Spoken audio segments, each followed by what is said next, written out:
Hey, what's up guys? I'm Bo from BoFit, your favorite gym, and I'm here with Dr. Brandon from Elite Chiropractics, and today we're going to talk about a topic that a lot of moms ask him and me both about, which is headaches. First time moms having headaches or second time moms. So Dr. Brandon, quick tips on headaches for moms.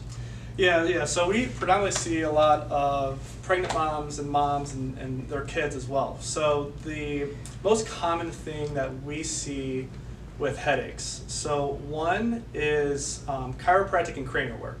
So anytime that there is bones restricted or misaligned, it's going to be adding in a lot of stressful or background input into the brain. So one thing that you can simply do is just get adjusted and get checked.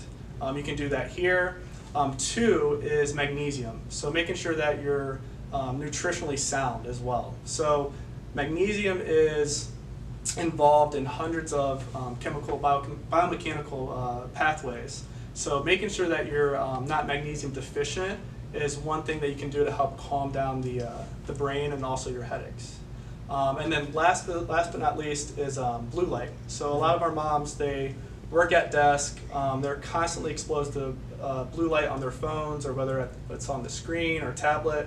So having a blue light filter on your screen, but then also blue light glasses can also help diminish some of that background noise that is going into your brain, causing those headaches. Okay. So, well, yeah. What are some of the things that you guys see? So I would provide some practical tips as far as, for example, when you're a new mom, there's a lot of hormonal imbalances happening in your body.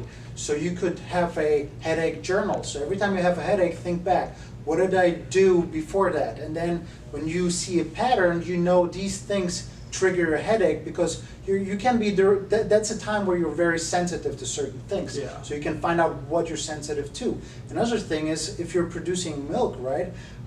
There could be just a dehydration issue. Get more water. You might not think about it consciously, but more water can help staying hydrated because, again, it takes a lot of liquid, right? Yeah. And then another one, you already mentioned magnesium, but in general, because you're producing milk, you have to feed a baby, there might be some elements missing because you have a higher demand, so a good quality prenatal vitamin might help as well. Yeah. Hope those help. Yeah. So we're going to be doing this every single Tuesday. Awesome. And hopefully providing actionable steps for you guys. So follow up for more health tips.